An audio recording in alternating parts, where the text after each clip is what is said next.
செல்லலாம்.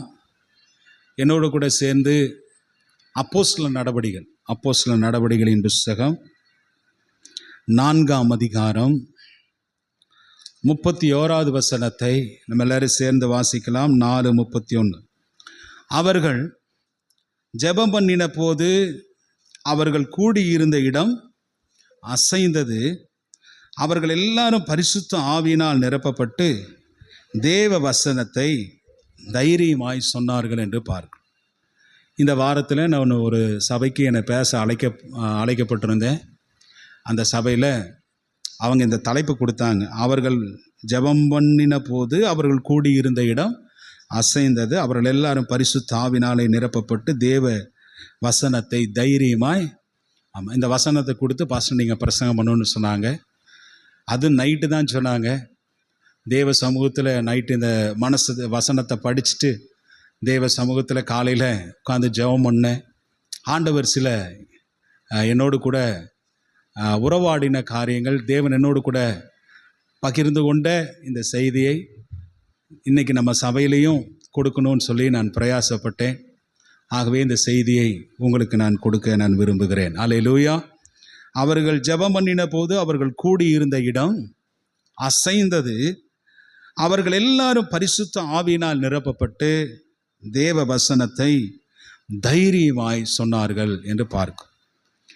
இந்த வசனத்தினுடைய பின்னணியை நம்ம படிக்கும்போது நான் கதையாக சொல்கிறேன், அதுக்கு பிறகு சத்தியத்துக்குள்ளே போகலாம். பெந்தைக்கோஸ்தே நாள் முடிஞ்சிருச்சு. தேவ ஆவியினால் எல்லாம் நிரப்பப்பட்டாங்க.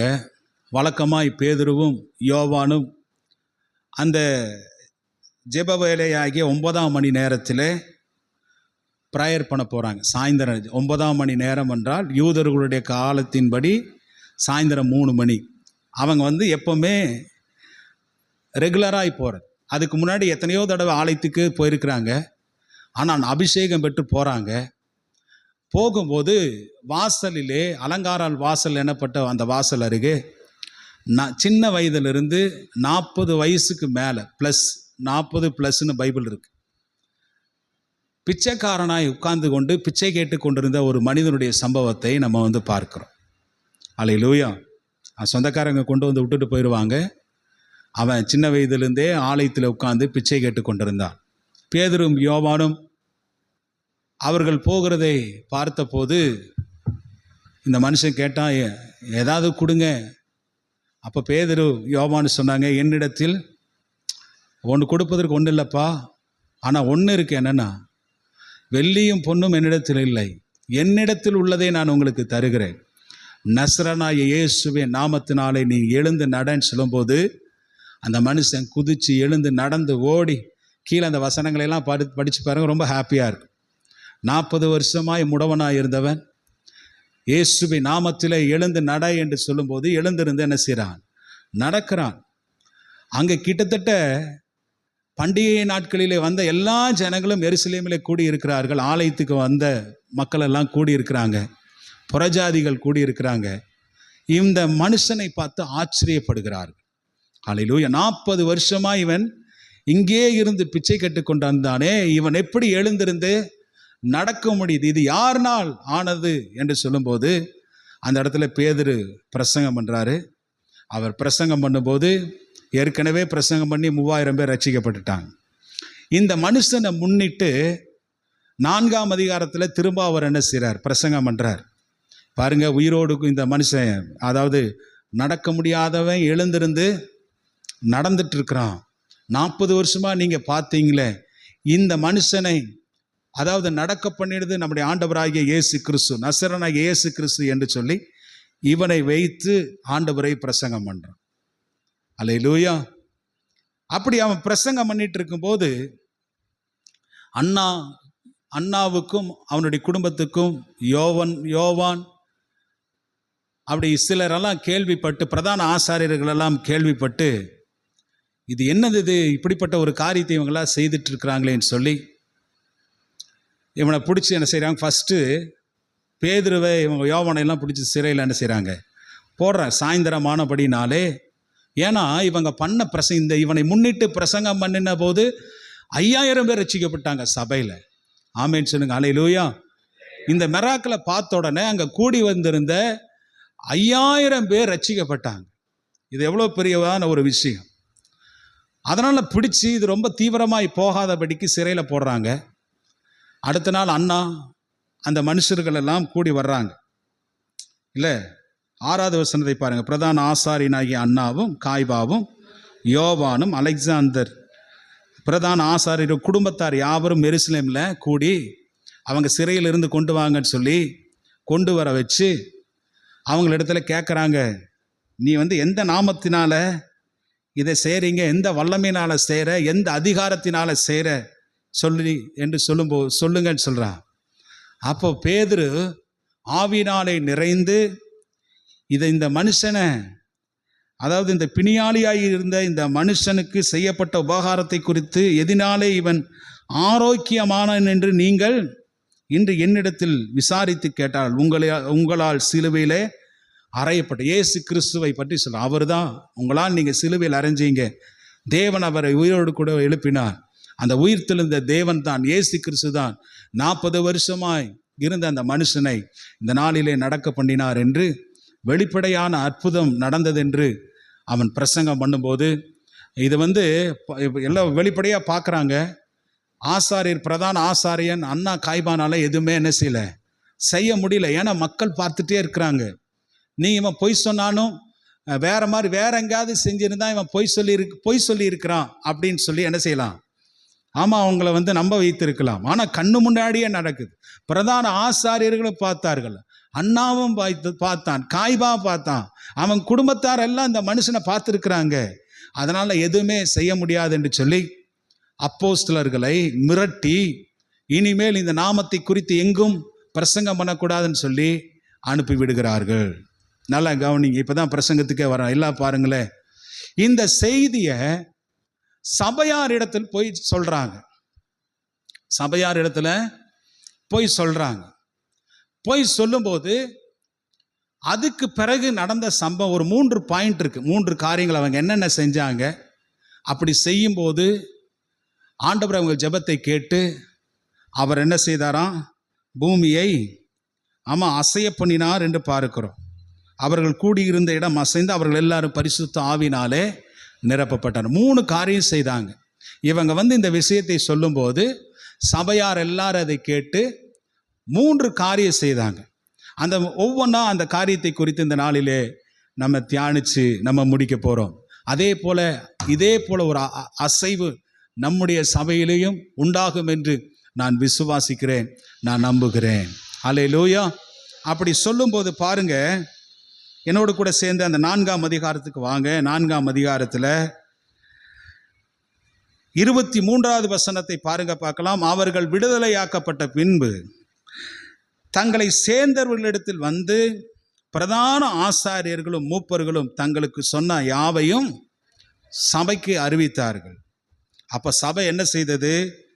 அவர்கள் அதை கேட்டு ஒருமனப்பட்டு தேவனை நோக்கி சத்தமிட்டு, கர்த்தாவே, நீர் வானத்திலும் பூமியும் சமுத்திரத்தையும் அவைகளுள்ள யாவற்றையும் உண்டாக்கின தேவனாய கர்த்தர், புறஜாதிகள் கொந்தளித்து ஜனங்கள் விருதா காரியங்களை சிந்திப்பானேன் என்று கர்த்தருக்கு விரோதமாகவும் அவருடைய கிறிஸ்துவுக்கு விரோதமாகவும் பூமியின் ராஜாக்கள் எழும்பி நின்று அதிகாரிகள் ஏகமாய் கூட்டம் கூடினார்கள் என்றும் தேவரீர் உம்முடைய தாசனாகிய தாவீதின் வாக்கினாலே உரைத்தீரே.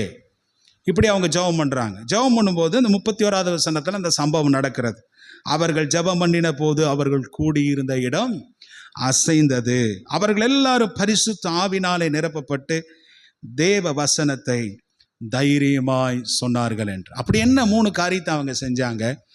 முதல் காரியம், அவர்கள் ஒருமனப்பட்டு தேவனை நோக்கி சத்தமிட்டு ஜெபித்தார்கள். 24வது வசனத்தை பாருங்க. அவர்கள் அதை கேட்டு ஒருமனப்பட்டு தேவனை நோக்கி சத்தமிட்டு. 2வது என்னன்னா, அவங்க ஜெபம் பண்ணும்போது ஏற்கனவே நான் யோசபாத் ராஜா அந்த சம்பவத்தை குறித்து சொல்லுவேன். அந்த 3 ராஜாக்கள் அவனுக்கு விரோதமாய் வந்தபோது ஒரு யோசபாத் ராஜா ஜெபிப்பதற்கு முன்பதாக நம்ம ஜெபத்தை ஏறெடுக்கிற கடவுள் யாரு? தேவன் யார் என்பதை, அவர் எப்பேற்பட்டவர், எவ்வளவு வல்லமை படைத்தவர், எவ்வளவு மகத்துவமான தேவன் என்பதை அறிந்து ஜெபம் பண்ணினார். அதே போலதான் இங்கே யாரு ஜெபம் பண்றா? அங்கே கூடி வந்திருந்த சபைகள் ஜெபம் பண்றாங்க. அல்லேலூயா.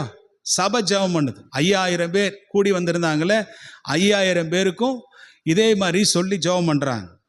அடுத்தது பார்த்தீங்கன்னா 2வது சங்கீதத்தை சொல்லி ஜெபம் பண்றாங்க. அப்படின்னா என்னன்னா, வேத வாக்கியங்களை பயன்படுத்தி ஜெபம் செய்தார்கள். முதலாவது என்னன்னா, அவர்கள் ஒருமனப்பட்டு ஜெபம் பண்ணாங்க.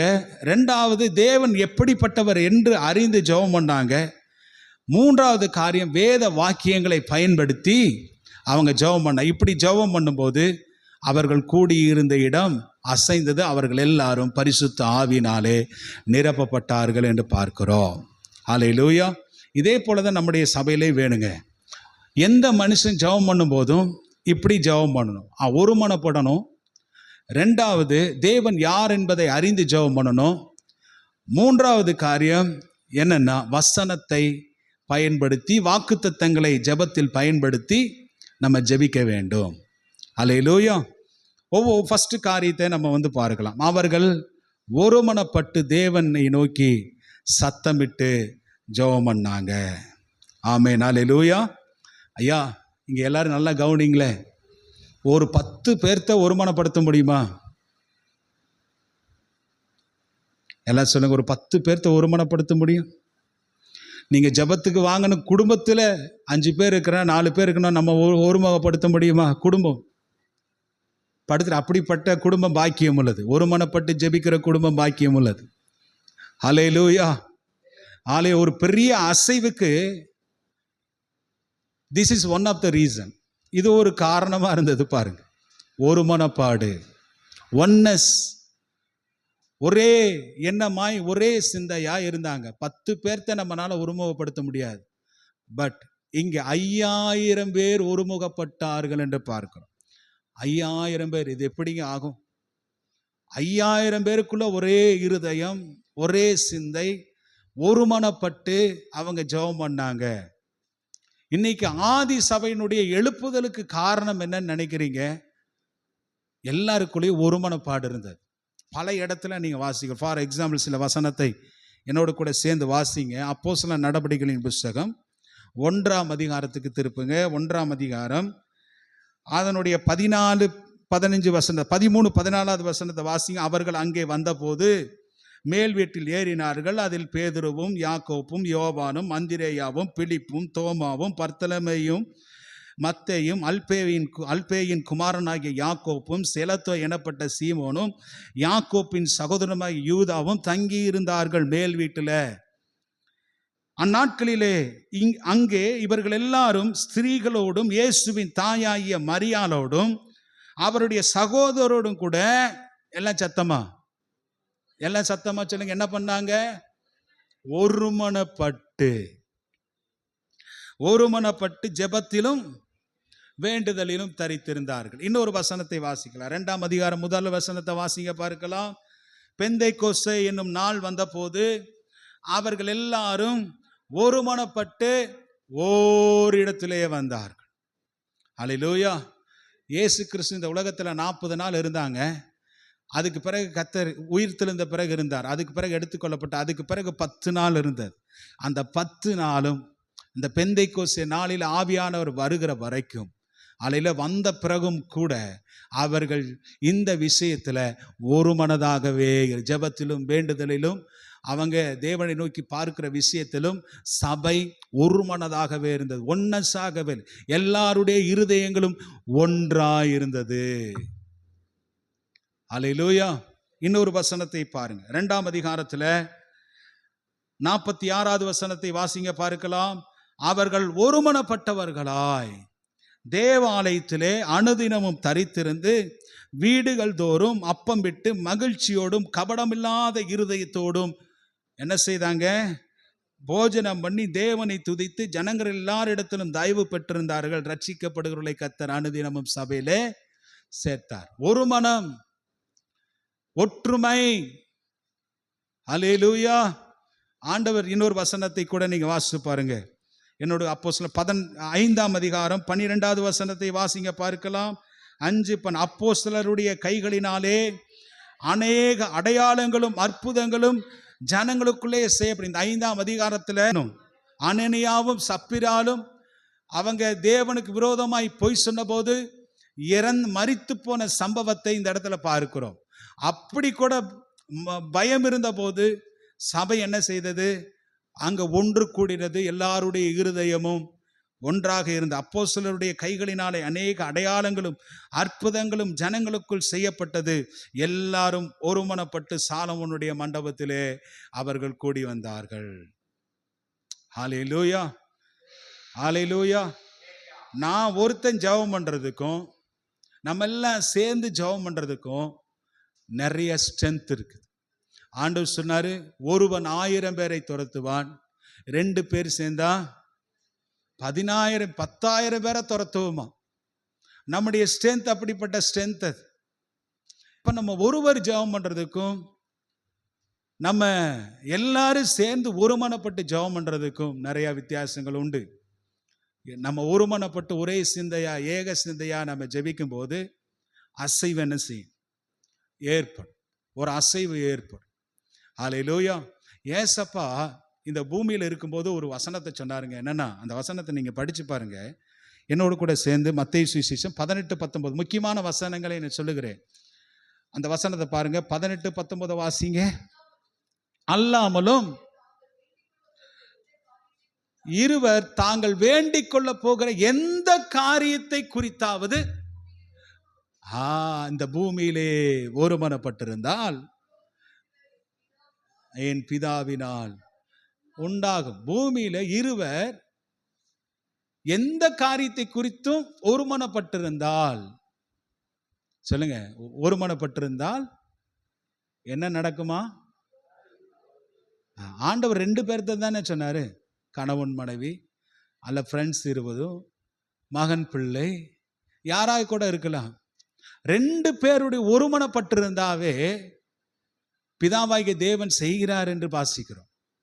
ஜெபத்தை கேட்டு அவர்களுக்கு செய்கிறார். 2 பேரே ஒருமனப்பட்டிருந்தா ஏதாவது நடக்குங்க, ஏதாவது ஒரு காரியம் நடக்கும். 2 பேருடைய இருதயம் ஒன்றாக ஜெபம் பண்ணு. குடும்பத்தில் கணவன் மனைவியுமாய் பிள்ளைகளாய் நீங்க 2 பேர் சேர்ந்து ஒருமனப்பட்டு ஜெபம் பண்ணாவே குடும்பத்திலேயே ஒரு அசை உண்டாகும். ஆனா இங்க பாருங்க, 2 பேருக்கே எப்படின்னா 5000 பேருடைய ஒருமனப்பாடு இருக்கும்போது அந்த இடத்துல இந்த பூமி அசையாம என்ன நடக்கும்? எல்லாம் யோசிச்சு பார்க்குறீங்களா? ஹல்லேலூயா, ஹல்லேலூயா. நம்ம ஊர்ல ஒரு பழமொழி சொல்லுவாங்க, ஊரு 2 பட்டா, சொல்லுங்க, ஊரு 2 பட்டா கூத்தாடிக்கு கொண்டாட்டம். அதே ஊர் ஒன்றா இருந்தால் கூத்தாடிக்கு, ஆமா, குடும்பத்திலையும் சரி சபையிலையும் சரி, சபை 2 பட்டு இருந்தால் சாத்தானுக்கு ரொம்ப கொண்டாட்டம். ஒவ்வொருத்தரும் ஒவ்வொரு மாதிரி இருக்கிறாங்க. இந்த சபையில நமக்கு வேலை இல்லைன்ட்டு போயிடுவான். ஆனா சபை ஒன்னாக சேர்ந்து ஒரு மனதாக ஜெபம் பண்ணா சாத்தானுக்கு திண்டாட்டம் வரும். எத்தனை பேர் விசுவாசிக்கிறீங்க? ஹல்லேலூயா. பிசாசு நம்ம ஜெபங்களை பார்த்துனார். அதனாலதான் ஒரு பெரிய சபையினுடைய எழுப்புதலுக்கெல்லாம், ஆதி சபையினுடைய எழுப்புதலுக்கெல்லாம் முக்கியமான காரணம் என்னன்னா இந்த ஒன்னஸ், இந்த ஒருமனப்பாடு. ஆமென். ஆமா, இது கரெக்டா கொண்டு வந்தோம்னா நிச்சயமா நம்ம சபையும் வளரும். எங்கெங்கெல்லாம் எந்தெந்த சபைகளிலெல்லாம் ஒருமனப்பாடு இருக்கிறதோ, வேற்றுமை இல்லாமல் ஒற்றுமை இருக்கிறதோ, அந்த சபைகள் எல்லாம் வளரும். அந்த தேசம் ஆசீர்வாதமாக இருக்கும். ஆமென் சொல்லுங்க பார்க்கலாம். ஹல்லேலூயா, ஹல்லேலூயா. ஏசப்பா இந்த பூமியில் இருக்கும்போது மேல் வீட்டறையில் இருந்த, மேல் வீட்டறைன்னா பஸ்காவி நாட்களிலே யோவான் சுவிசேஷம் 13ஆம் அதிகாரத்தில் வாசிக்கிறோம். அவர் மேல் வீட்டிலே இருந்தார். சீசர்களுக்கு சில விஷயங்களை எல்லாம் போதித்தார். அதுக்கடுத்து ஏசப்பா ஜெபம் பண்ணின ஒரு பெரிய ஜெபத்தை நம்ம எங்க பார்க்கிறோம் அப்படின்னா யோவான் சுவிசேஷம் 17ஆம் அதிகாரத்தில் நம்ம வந்து பார்க்குறோம். பெரிய ஒரு ப்ரேயர் பண்றார். அந்த ப்ரேயர்ல முக்கியமா 3 விஷயத்துக்காக அவர் வந்து ஜெபம் பண்றார். முதல் காரியம்னா யோவான் சுவிசேஷம் 17ஆம் அதிகாரத்தை திருப்புங்க, 1 to 5 வசனம் வரைக்கும் the prayer to be glorified, அவர் மகிமை அடையும்படிக்காக ஜெபம் பண்றார். திரும்பவும் பிதாவுடைய வலது பாரிசத்தில் ஆதியில் இருந்த மகிமையை எனக்கு கொடுங்கன்னு சொல்லி அதற்கு உரிமை பாராட்டி ஏசப்பா ஜெபிக்கிறதை இந்த 17ஆம் அதிகாரம் முதல் 5 வசனத்திலே நம்ம அதை வாசிக்கிறோம். அல்லேலூயா. அடுத்தது அந்த 17ஆம் அதிகாரம் 6வது வசனத்திலிருந்து 19வது வசனம் வரைக்கும் they prayer to the disciples. சீசர்களுக்காக அவர் என்ன செய்றாரு? ஜெபிக்கிறார். ஆமென் சொல்லுங்க பார்க்கலாம். அல்லேலூயா. சீசர்களுக்காக அவங்க எப்படி இருக்கணும், என்ன செய்யணும், எப்படிப்பட்டவர்களா இருக்கணும், வருங்காலத்தில் எப்படி இருக்கணும் அப்படிங்கிறதுக்காக ஜெபம் பண்றாரு. மூன்றாவது நீங்க பார்த்தீங்கன்னா 20வது வசனத்திலிருந்து 26 வரைக்கும் they prayer for the church. ஆமென் சொல்லுங்க பார்க்கலாம். அல்லேலூயா. சபைக்காக ஜெபம் பண்ணார். எதிர்காலத்தில் இந்த பூமியிலே நிலைநாட்ட போகிற சபைக்காக ஜெபம் பண்ணார். அப்படி ஏசப்பா அந்த சபைக்காக ஜெபம் பண்ணும்போது பாருங்க, பெரிய வல்லமை கொடுங்கன்னு ஜெபம் பண்ணல, ஆண்டவரே அதை செய்யுங்க இதை செய்யுங்கன்னாலாம் ஜெபம் பண்ணல. ஒரு விஷயத்துக்காக அவர் ஜெபம் பண்ணார். என்ன ஜெபம்? அந்த வசனத்தை நீங்க படிச்சு பாருங்க. 16ஆம் அதிகாரம் 17ஆம் அதிகாரம் 20வது வசனம் எல்லாம் சேர்ந்து வாசிங்க பார்க்கலாம். எதுக்காக ஜெபம் பண்ணாரு? 20வது வசனத்தை வாசிங்க. நான் இவர்களுக்காக வேண்டிக் கொள்ளுகிறதும் அல்லாமல், பாருங்க, இவர்களுடைய வார்த்தையினால் என்னை விசுவாசிக்கிறவர்களுக்காகவும் நான் வேண்டிக்க. அப்படின்னு என்னன்னா, இந்த 12 அப்போஸ்தலர்கள் நான் பரலோகத்துக்கு எடுத்துக்கொள்ளப்பட்டு பெந்தைக்கோஸ்தே நாளுக்கு பிறகு இவர்கள் என்னை குறித்து சுவிசேஷம் அறிவிப்பார்கள். அல்லேலூயா. அப்படி அந்த சுவிசேஷத்தை கேட்கிற ஜனங்கள் எப்படி இருக்கணும்? கீழே பாருங்க, அந்த 21வது வசனத்துல அவர்கள் எல்லாரும், ஐயா சொல்லுங்க, அவர்கள் எல்லாரும் ஒன்றாயிருக்கவும், அவர்கள் எல்லாம் ஒன்றாயிருக்கும். பிதாவே, நீர் என்னை அனுப்பினதையும் உலகம் விசுவாசிக்கிறதற்காக நீர் என்னிலேயும் நான் உம்மிலேயும் இருக்கிறது போல அவர்கள் எல்லாரும் நம்மில் ஒன்றாயிருக்கவும் நான் வேண்டிக் கொள்ளுகிறேன் என்றார். எப்படி பிதாவே, நானும் நீங்களும் ஒன்றாய் எப்படி இருக்கிறோமோ, எப்படி ஒரே சிந்தையாய் ஒரே எண்ணமாய் இருக்கிறோமோ, ஒரே ஐக்கியத்தில் இருக்கிறோமோ, அதே போல திருவசனத்தை கேட்கிற விசுவாசிகளும் என்ன செய்யணுமா? ஒன்றாய் இருக்கணும். எப்படி நம்ம ஒன்றாய் இருக்கிறது? எவ்வளவு பெரிதான விஷயத்தை ஏசப்பா செய்றாரு பாருங்க. எவ்வளவு பெரிதான விஷயத்தை சொல்றாரு பாருங்க. சீசர்களுக்கு சொல்லவில்லை, வசனத்தை கேட்கிற விசுவாசிகளுக்கு சொல்றாரு, நம்மை போல அவர்கள் ஒன்றாய் இருக்கணும். வேற எந்த ஜபமும் அங்க இல்லை. அது மாத்திரமல்லைங்க, அதுல ஆண்டவர் PhD பண்ண சொல்றார். ஒருமனப்பாட்டில் அவங்க PhD பண்ணணும், நல்ல ப்ரோக்ரஸை காமிக்கணும் என்று ஏசப்பா சொல்லுகிறதை பார்க்கிறோம். வாசித்து பாருங்க 23வது வசனத்துல, ஒருமனப்பாட்டில் அவர்கள் தேறினவர்களாய் இருக்கும்படிக்கு என்னை நீர் அனுப்பினதையும் நீர் என்னில் அனுப்பினதையும் நீர் என்னில் அன்பாய் இருக்கிறது போல அவர்களிலும் அன்பாய் இருக்கிறதிலும் உலகம் அறியும்படிக்கும் நான் அவர்களிலும் நீர் என்னிலும் இருக்கும்படி வேண்டிக் கொள்ளுகிறேன். பாருங்க, ஒருமனப்பாட்டில் அவர்கள் தேறணும். ஒரு மனப்பாட்டில் என் ஜனங்கள் PhD பட்டம் வாங்கணும். அல்லேலூயா. அதுல டாக்டரேட் பண்ணணும். ஒரு மனப்பாட்டில் நல்ல ப்ரோக்ரஸை காமிக்கணும். இதுதாங்க ஏசப்பாவுடைய ஜபமா இருந்தது. அதனுடைய விளைவு தான் பெந்தைக்கோஸ்தே நாளில அவங்க எல்லாரும் ஒருமனப்பட்டிருந்தார்கள். அப்படி ஒருமனப்பட்டவங்க, அல்லேலூயா, ஒருமனப்பட்டவங்க கூடி ஜெபிக்கும் போது இடம் ஷேக் ஆகாம என்ன பண்ணும்? இடம் அசையாமல் என்ன பண்ணும்? அல்லேலூயா. அந்த இடம், அந்த பாருங்க, ஒவ்வொருவருக்குள்ளும் வந்து நிரப்பி பரிசுத்த ஆவியானவர் வந்து நிரப்பினார். 2வது தடவை பெந்தைக்கோஸ்தே நாள்ல முதல் தடவை அந்த மாதிரி ஷேக்காயி ஆவியானவர் எல்லாருமே நிரப்பினார். இது 2வது தடவை. அல்லேலூயா. அப்போ நான் ஒரு விஷயத்தை சொல்றேன். ஏசப்பாவை ஒருமனப்பாட்டிற்கு, சபைக்காக ஒருமனப்பாட்டிற்காக ஜெபிப்பார் என்றார். தேவ பிள்ளைகளே, நம்ம எல்லாரும் என்ன செய்யணும்? எல்லாருக்குள்ளும் ஒரு சிந்தை இருக்கணும், ஒரு எண்ணம் இருக்கணும். ஒரே நோக்கமாக நம்ம செயல்படும்போது, ஒன்றாக இணையும் போது ஒரு பெரிய எழுப்புதல். அசைவுனா என்னங்க? அது ரிவைவல். அசைவுனா என்னது? மிகப்பெரிய ஒரு சக்தியினுடைய விளைவு அந்த இடத்துல நடக்கிறது. அல்லேலூயா. அதுதான் அதனுடைய காரியம்.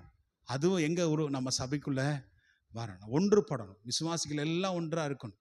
எல்லாம் ஒன்றாய் வைத்து பொதுவாய் அனுபவித்தார்கள் என்று பார்க்கிறோம். அல்லேலூயா. ஆனா நம்ம என்ன ஜெபத்துல ஒன்றா இருக்கணும். ஒன்றாக கூடி ஜெபிக்கும் போது கர்த்தர் பெரிய காரியங்களை, அசைவை நம்முடைய சபையிலே, தேசத்திலே உண்டாக்குவார் என்பதில் எந்த விதமான சந்தேகம் இல்லை. ஆமென் சொல்லுங்க. ஹல்லேலூயா.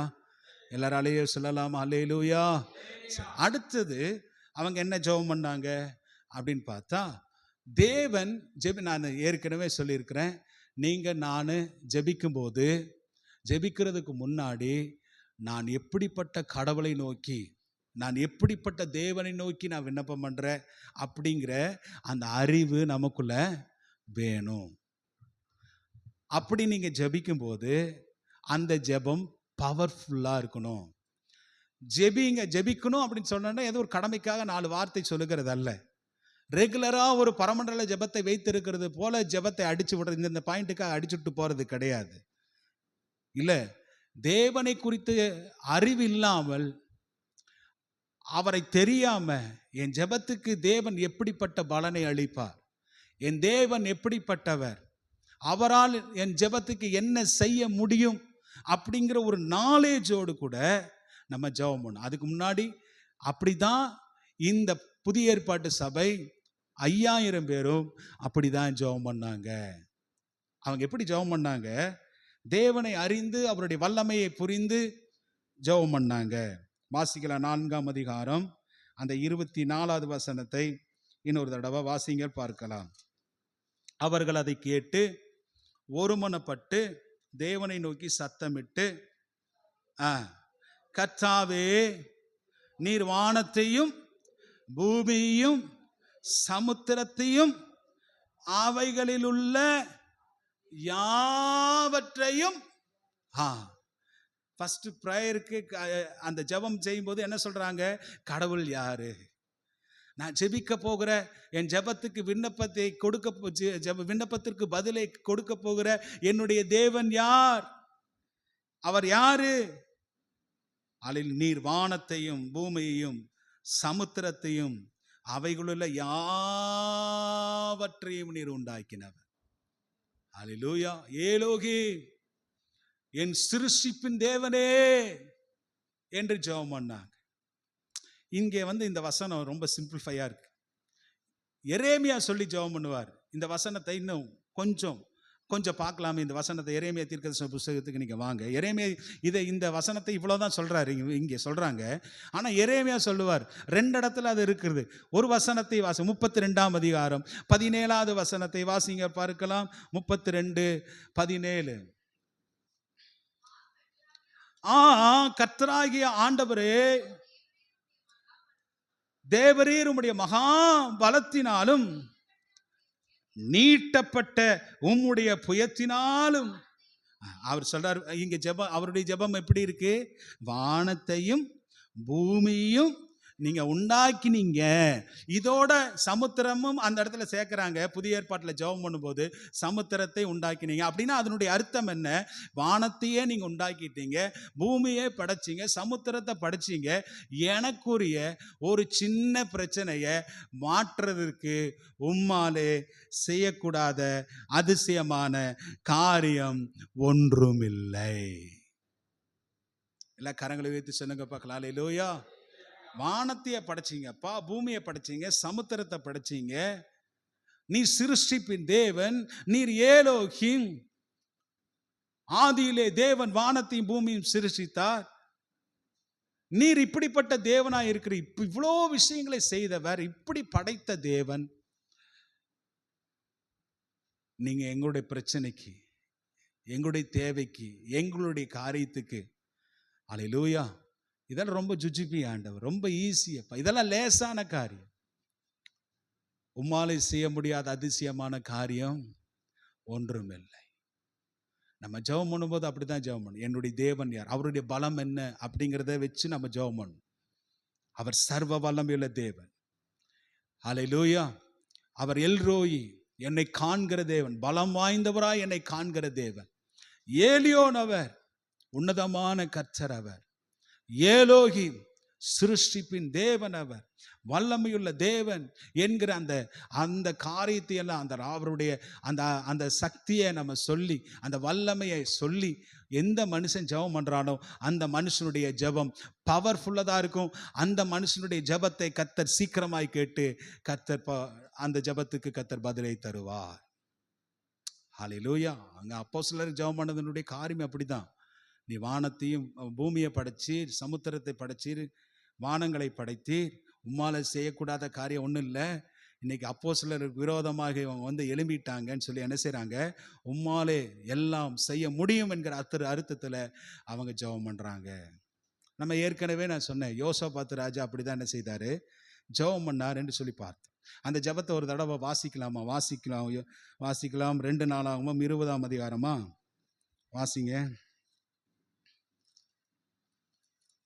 2 நாளாகமும் 20ஆம் அதிகாரம் அதனுடைய 6வது வசனத்தை வாசிங்க பார்க்கலாம்.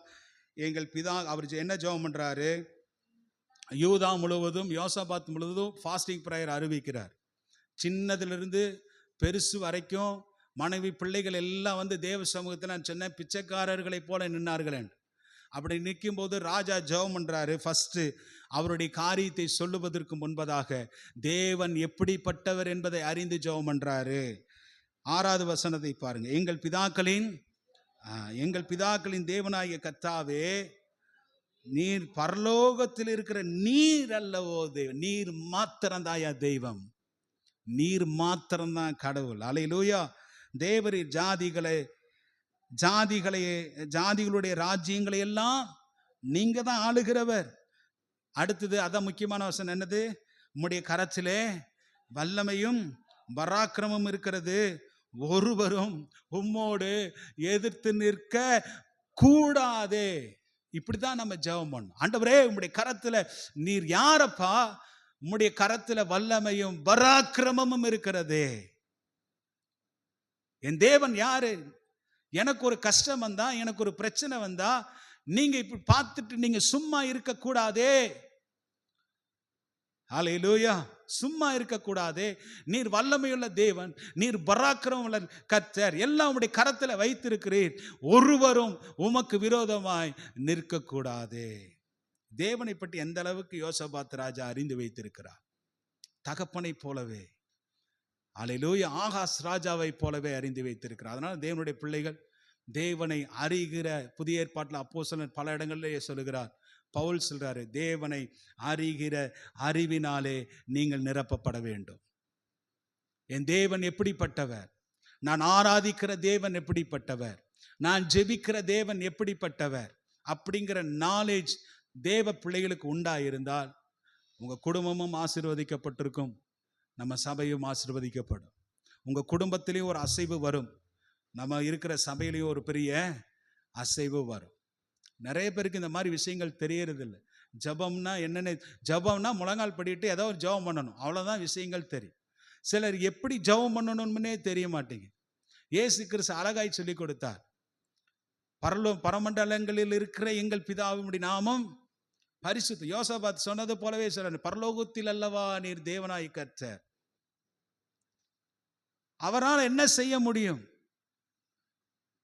பரலோகத்திலே உம்முடைய சித்தம் செய்யப்படுவது போல இந்த பூமியில நீர் பரலோகத்தில் என்னென்னமெல்லாம் நடத்துறீர், அது பூமியில நடக்கணும். அல்லேலூயா. தேவனுடைய வல்லமையை இயேசு கிறிஸ்து காண்பித்து கொடுத்தார். இன்னொரு ஒரே ஒரு விஷயத்தை பழைய ஏற்பாட்டு சம்பவத்தில் சொல்லி இந்த பகுதியை முடிச்சு அடுத்த பகுதிக்கு நம்ம போகிறோம். நல்லா கவனிங்க. எசேக்கியா ராஜா இருந்தார், ரொம்ப ஒரு அற்புதமான உத்தமமான ஒரு நல்ல யோசபாத் ராஜாவை போலவே எசேக்கியா ராஜாவும் ஒரு நல்ல ராஜா.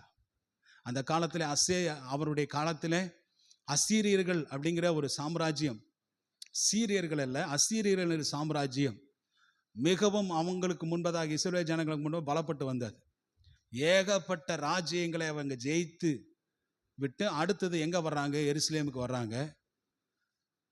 யோசபாத் ராஜாவின் இடத்துல இந்த மாதிரி நிருபங்களை எல்லாம் எழுதி, இந்த மாதிரி மற்ற ராஜாங்கள் எல்லாம் நாங்கள் போன இடத்துல காணாமல் போயிட்டாங்க, இப்போ அசீரியாவின் ராஜா சனகிரி உம்மை தேடி வருகிறான், நீ அவனுக்கு என்ன சொல்ல போற அப்படின்னு என்னது நிருபங்களை எழுதி அனுப்பினார்.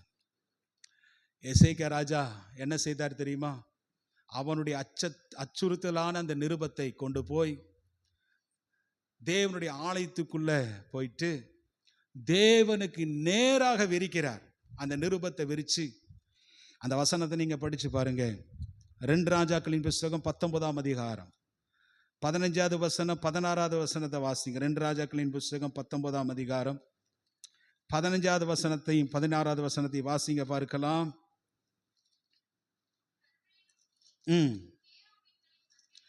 அங்கே உள்ள மேல இருக்கிற வசனத்தை கூட வாசிமா.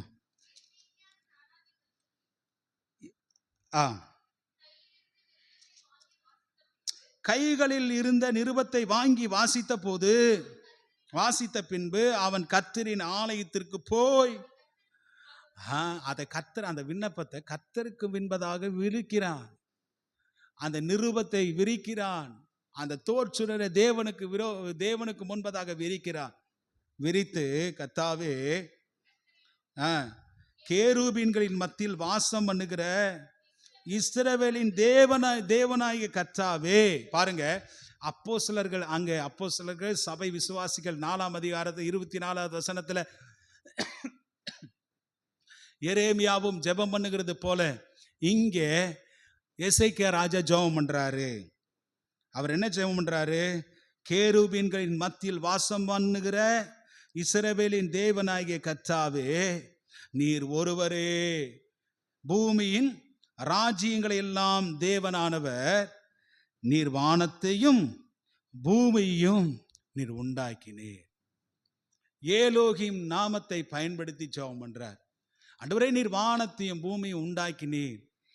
கர்த்தாவே, உமது செவியை சாய்த்து கேளும். கர்த்தாவே, நீர் உமது கண்களை திறந்து பார். சனகரிப்பு ஜீவனுள்ள தேவனை நிந்திக்கும்படிக்கு சொல்லி அனுப்பின வார்த்தைகளுக்கு நீர் என்ன செய்யணும்?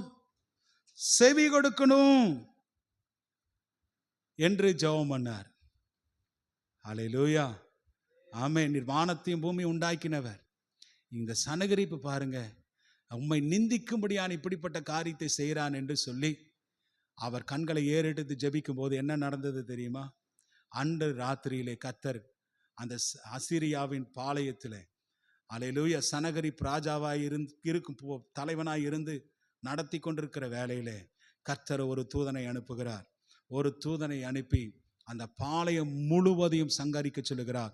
அன்றைய தினத்தில் பார்த்தீங்கன்னா 35வது அந்த ராத்திரியில் சம்பவிப்பது என்னவென்றால், கர்த்தருடைய தூதன் புறப்பட்டு அசீரியரின் பாளையத்தில் 185,000 பேரை சங்கரித்தான். அதிகாலமே எழுந்திருக்கும் போது இதோ அவர்கள் எல்லாரும் செத்து பிரேதங்களாய் கிடந்தார்கள் என்று பாருங்க.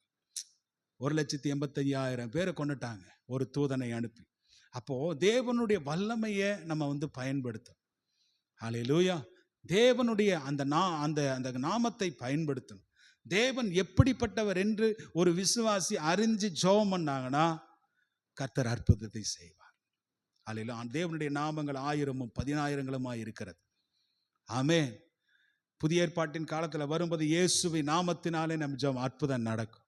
இயேசுவின் நாமத்தினாலே வானோர் பூமி பூதலத்தோர் பூமியின் கீழானவருடைய முழங்கும்படிக்கு நாவு யாவும் அறிக்கை பண்ணும்படிக்கும் எல்லா நாமத்திற்கும் மேலான நாமத்தை இயேசு கிறிஸ்துவுக்கு பிதாவாகிய தேவன் கொடுத்திருக்கிறார். அல்லேலூயா, அவருடைய நாமத்திலே வெற்றி உண்டு. அவருடைய நாமத்திலே அவர் யார், எப்படிப்பட்டவர் என்று அவரை சொல்லி கூப்பிடும் போது ஒரு பெரிய அசைவை நம்ம பார்க்க முடியும். ஒரு பெரிய எழுப்புதலை நம்முடைய வாழ்க்கையிலே நம்ம பார்க்க முடியும். ஆமென். சொல்லுங்க பார்க்கலாம். அல்லேலூயா. 3வது காரியம் நீங்க பார்த்தீங்கன்னா, வேத வசனங்களை பயன்படுத்தி ஜெபம் பண்ணாருங்க. முதல் காரியம் என்ன? எப்படி ஜெபம் பண்ணாங்க? ஒருமனப்பட்டு ஜெபம் பண்ணாங்க. 2வது காரியம் என்னது? தேவன் யார் எப்படி அப்படிங்கிற அந்த அறிவோடு கூட ஜெபம் பண்ணாங்க. 3வது விஷயம் என்னன்னா, வேத வசனங்களை பயன்படுத்தி அவங்க ஜெபம் பண்ணாங்க. அல்லேலூயா. சொல்லுங்க பார்க்கலாம். அல்லேலூயா. ஆமா, அவங்க என்ன வேத வசனத்தை அவங்க பயன்படுத்தினாங்க? அந்த வசனத்தை 4ஆம் அதிகாரத்துக்கு வாங்க. 25வது வசனத்தை வாசிங்க பார்க்கலாம். புறஜாதிகள் கொந்தளித்து ஜனங்கள் விருதா காரியங்களை சிந்திப்பானேன் சிந்திப்பானேன் என்றும் கர்த்தருக்கு விரோதமாகவும் அவருடைய கிறிஸ்துவுக்கு விரோதமாகவும் பூமியின் ராஜாக்கள் எழும்பி நின்று அதிகாரிகள் ஏகமாக கூட்டம் கூடினார்கள் என்றும் தேவரீருடைய தாசனாகிய தாவீதின் வாக்கினாலே உரைத்து. இந்த வசனம் எங்க இருக்கு? எந்த வசனத்தை வச்சு ஜெபம் பண்ணாங்க? இந்த சங்கீதம் எங்க? சங்கீதத்திலிருந்து எடுத்து ஜெபம் பண்ணாங்க. இந்த சங்கீதம் எங்க இருக்கிறது? நீங்க வீட்டில் போய் படிச்சு பாரு. 2வது சங்கீதத்திலிருந்து எடுத்து ஜெபம் பண்றாங்க. அல்லேலூயா. ஜனங்கள் கொந்தளித்து விருதா காரியத்தை சிந்திப்பானேன், கர்த்தருக்கு விரோதமாகவும் அப்படி கிறிஸ்துவுக்கு விரோதமாகவும் பூமியின் ராஜாக்கள் எழும்பி நின்று அதிகாரிகள் ஏகமாய் கூட்டம் கூடினார்கள் என்றும் தேவரீர் உம்முடைய தாசனாகிய தாவீதின் வாக்கினாலே உரைத்து. இப்படியெல்லாம் வசனத்தை வைத்து ஜெபம் பண்றாங்க. தேவனுடைய வாக்கு தத்தங்கள் 1000 10,000 இருக்கிறது. அது வசனங்கள் ஏகப்பட்ட ஆயிரக்கணக்கான வசனங்கள் கர்த்தர் கொடுத்திருக்கிறார். அந்த வசனங்களை எல்லாம் வசனத்தை பயன்படுத்தி ஜெபிக்கும் போது உங்களுடைய பிரேயர், என்னுடைய பிரேயர் பவர்ஃபுல்லா இருக்கும், இடம் அசைக்கத்தக்கதா இருக்கும். ஆமென். அல்லேலூயா. அல்லேலூயா சொல்லுங்க பார்க்கலாம். அல்லேலூயா. வசனத்தை உங்க ஜெபத்துல வசனத்தை நிறைய பயன்படுத்தணும். வாக்கு தத்தங்களை பயன்படுத்தி ஜெபம் பண்ணணும். ஒரு வசனம் நீதிமொழிகளின் புத்தகத்தில் இருக்கிறது. நீங்க அதை படித்து பாருங்க. நீதிமொழிகள் 28:9. இதெல்லாம் பாராம சொல்லணும். நீதிமொழிகள் 28:9 எல்லாம் படிங்க பார்க்கலாம். வேதத்தை கேளாதபடி தன் செவியை தன் செவியை விளக்குகிறவனுடைய ஜெபம், சொல்லுங்க எல்லாம் சத்தமா சொல்லுங்க. வேதத்தை கேளாதபடி, வேதத்தை சொல்லி வசனங்களை சொல்லி ஜெபிக்காத ஜெபங்கள் எப்படி இருக்கான்? கர்த்தருக்கு. அப்ப ஜெபத்தில் என்ன சொல்லணும்? எல்லாம் இருக்கீங்களா? கவனிக்கிறீங்களா? வேத வசனத்தை சொல்லணும். அல்லேலூயா. வாக்கு தத்தங்களை சொல்லணும். வேத வசனத்தை சொல்லி சொல்லி ஜெபிக்கிறதுல அன்னைக்கு பாஸ்டர் சொன்னாங்க. நான் பிரசங்கம் பண்ணிட்டு முடிச்சுட்டு உட்கார்ந்த போது நம்ம சேலம் பாஸ்டர் சொன்னாரு, ஆண்டவரே இப்படி எழுதி இருக்கிறதே, நீர் இப்படி சொல்லி இருக்கிறீரே, அல்லேலூயா, என்னை கேளு ஜாதிகளை உனக்கு சுதந்திரமாகும், பூமி நெல்லைகளை உனக்கு சொந்தமாக தருவேன் என்று சொல்லி இருக்கிறீரே, உன்னை ஆசீர்வதிப்பேன், உன்னை பெருக பண்ணுவேன் சொல்லி இருக்கிறீரே, கிறிஸ்துவுக்குள் வாக்கு தத்தங்கள் எல்லாம் ஆமென் என்றும் இருக்கிறது என்று சொல்லி இருக்கிறதே. நீங்க தானே சொன்னீங்க. அந்த வசனத்தை வச்சு நான் ஜெபம் பண்றேன். எனக்கு நீங்க என்ன செய்யணும்? செவி. ஏன்னா அவரு தானே சொல்லி இருக்கிறாரு. அவருடைய வார்த்தை தானே, பரிசுத்த ஆவியானவர் எழுதின வார்த்தை தானே. நான் உங்களுக்கு நினைப்பூட்டுவேன் என்றெல்லாம் சொல்லி இருக்கிறாரே.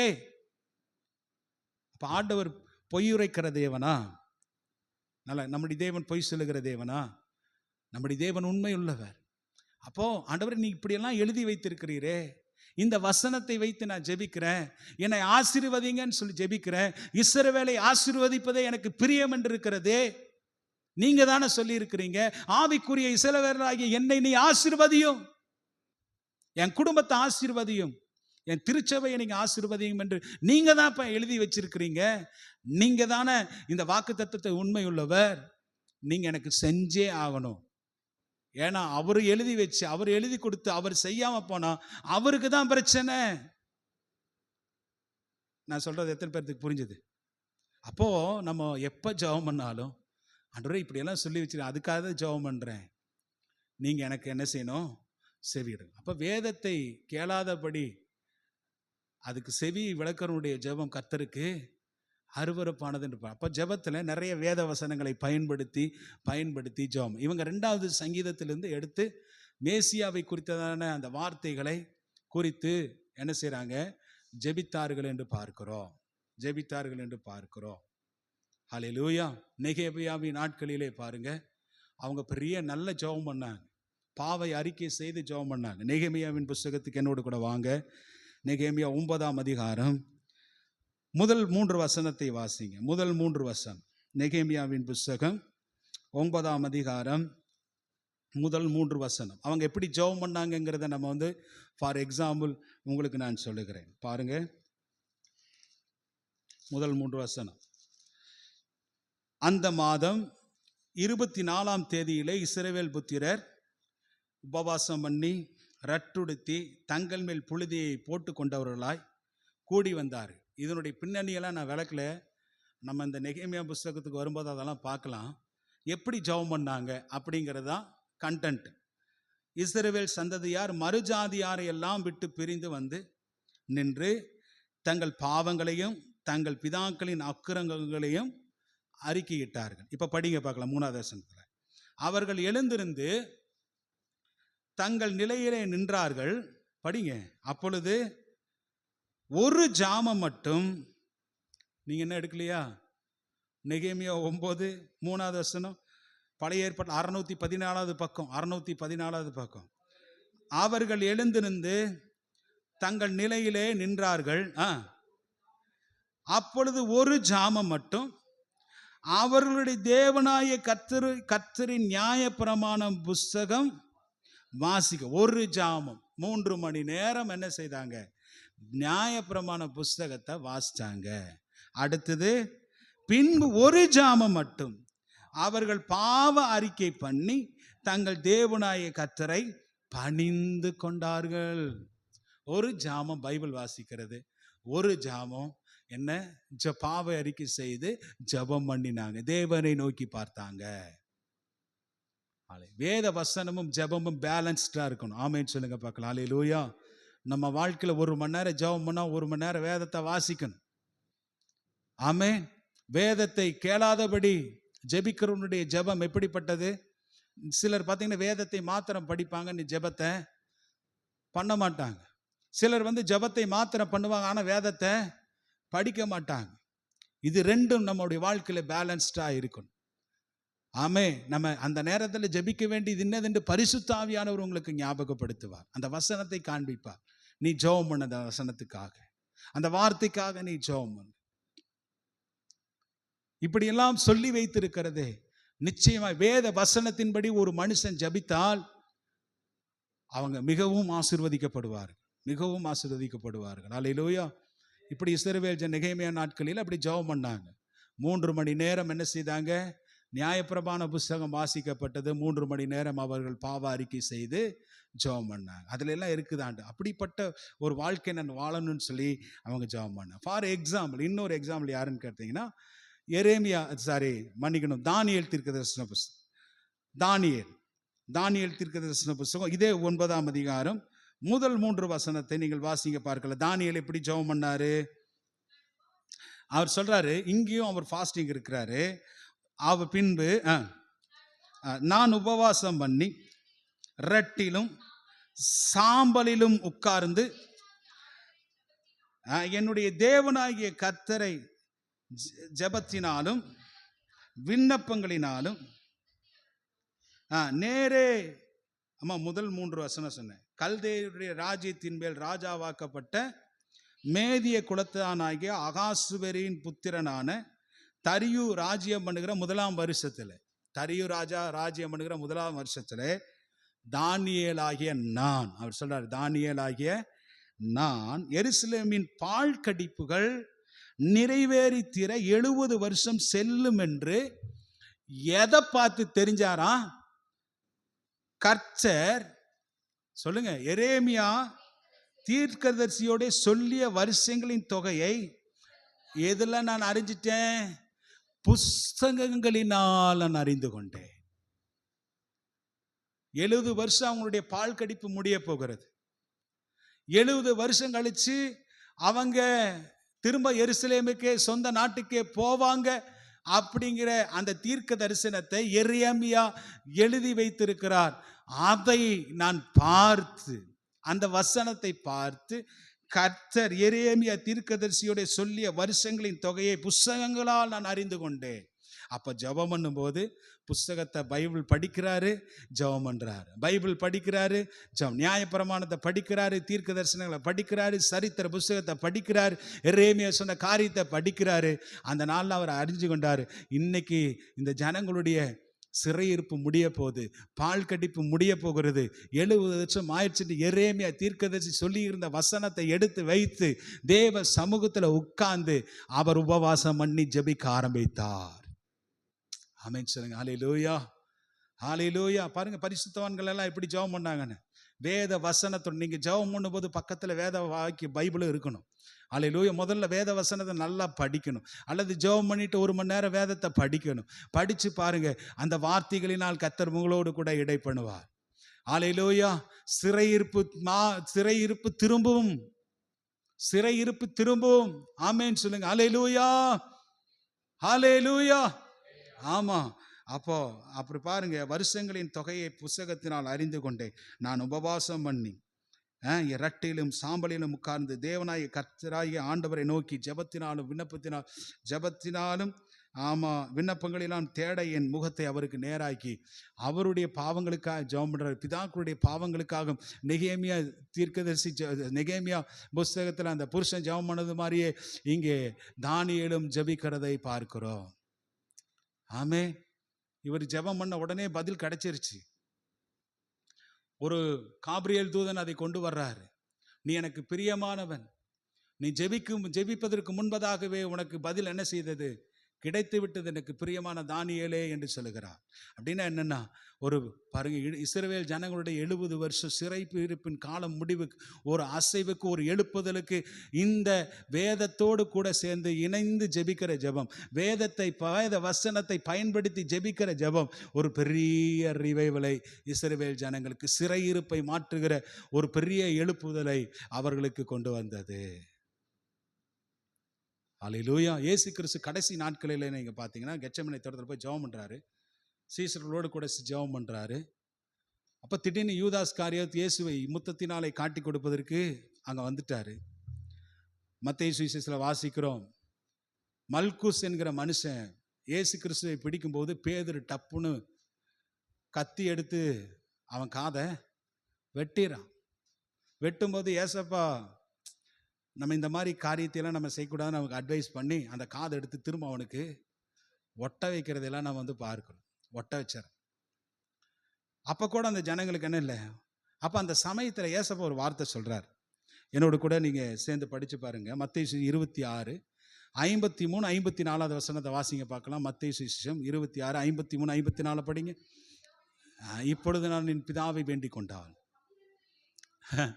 12 லேகியோனுக்கு அதிகமான தூதர்கள் இல்லையா, அனுப்ப மாட்டாரா என்று நினைக்கிறாயா?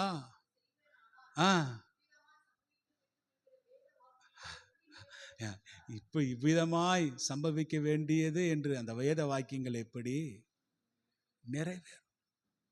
எப்படிப்பா நிறைவேறும்?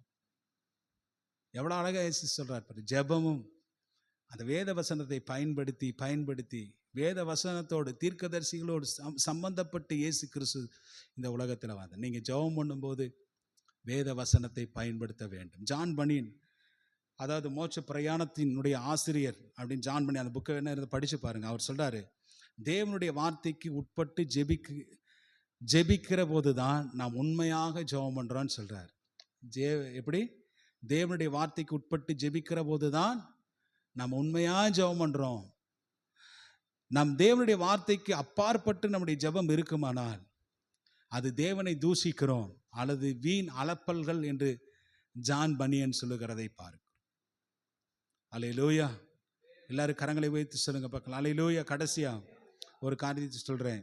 அவங்க இப்படி 3 விஷயம் அவங்களுக்குள்ளிருந்து ஜெபம் பண்ணும்போது அவர்கள் கூடியிருந்த இடம் அசைந்து. என்னென்ன விஷயத்தை செய்தாங்க? சபை ஒருமனப்பட்டு தேவன் எப்படிப்பட்டவர் என்பதை அறிந்து 3வது வேத வசனங்களை சொல்லி ஜெபம் பண்ணும்போது அவர்கள் கூடியிருந்த இடம் அசைந்தது என்று பார்க்கிறோம். ஹல்லேலூயா.